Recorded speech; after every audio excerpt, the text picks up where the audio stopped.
आइए सुनते हैं भौमवती अमावस्या की दिव्य कथा। पितरों का आशीर्वाद, संघर्ष से भरा जीवन।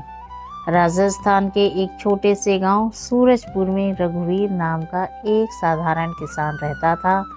उसकी पत्नी सावित्री, बेटा अर्जुन और पुत्री उसके जीवन का सहारा थे। रघुवीर दिन रात खेतों में मेहनत करता, लेकिन पिछले 3 वर्षों से फसल लगातार खराब हो रही थी। कभी सूखा पड़ता, कभी ओलावृष्टि हो जाती। कर्ज बढ़ता जा रहा था। गांव के लोग धीरे धीरे उससे दूरी बनाने लगे। रात को जब सब सो जाते, रघुवीर चुपचाप आंगन में बैठकर आकाश की ओर देखता और सोचता, हे प्रभु, मैंने कौन सी भूल की है। गांव के मंदिर में एक वृद्ध संत आया करते थे। उनका नाम था हरिनाथ बाबा। वे बहुत ज्ञानी और शांत स्वभाव के थे। एक दिन रघुवीर अपनी चिंता लेकर उनके पास गया। बाबा ने ध्यान से सुना और बोले, बेटा, आने वाले अमावस्या मंगलवार को है। इसे भौमवती अमावस्या कहते हैं। इस दिन स्नान, दान और पितरों का श्राद्ध विशेष फल देता है। हो सकता है तुम्हारे पितर किसी कारण से तृप्त ना हो।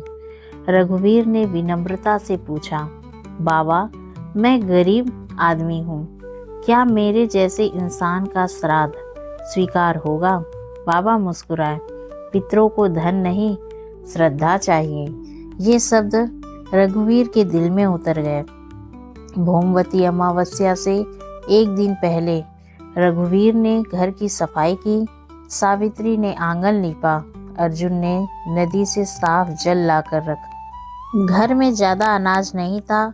सावित्री ने चुपचाप अपने गहनों में से एक पुरानी चांदी की पायल निकालकर बेची और थोड़ा चावल, तिल और गुड़ ले आई। रघुवीर को जब पता चला, उसकी आंखें भर आई। सावित्री बोली, अगर हमारे पितर प्रसन्न होंगे तो सब ठीक हो जाएगा।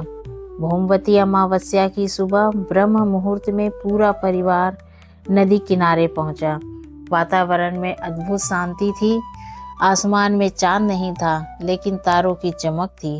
रघुवीर ने हाथ जोड़कर संकल्प लिया, मैं अपने पितरों की शांति और परिवार की सुख समृद्धि के लिए यह स्नान कर रहा हूँ। तीनों ने मंत्र जपते हुए स्नान किया। ओम नमः शिवाय।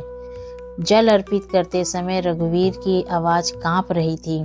हे पितृदेव, यदि हमने कभी आपकी सेवा में कमी की हो तो क्षमा करें। घर लौटकर सावित्री ने सादा भोजन बनाया, खिचड़ी, तिल के लड्डू और गुड़।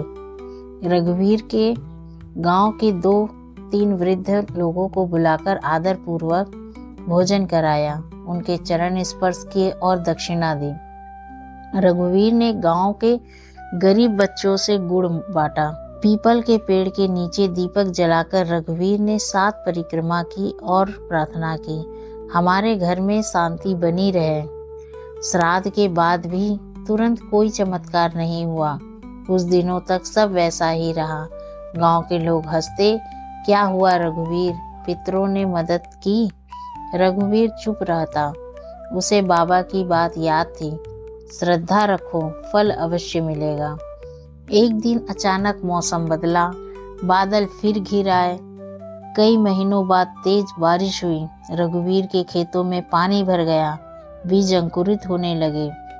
कुछ ही हफ्तों में खेत हरे भरे हो गए। गांव वाले हैरान थे। इस बार सबसे अच्छी फसल रघुवीर की थी। एक दिन रात रघुवीर ने अद्भुत स्वप्न देखा। उसके सामने उसके दादा और परदादा खड़े थे। उनके चेहरे पर तेज था।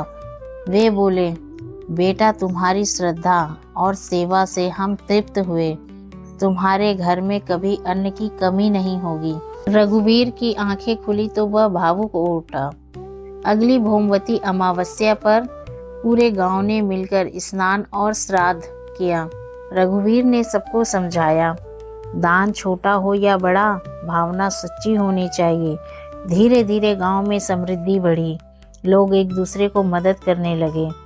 वर्षों बाद जब अर्जुन बड़ा हुआ, उसने अपने पिता से पूछा, पिताजी, क्या सच में पितरों का आशीर्वाद मिलता है? रघुवीर मुस्कुराया। बेटा, जब हम अपने पूर्वजों को याद करते हैं, उनके प्रति कृतज्ञ होते हैं, तो हमारा मन पवित्र होता है और पवित्र मन में ही भगवान का वास होता है।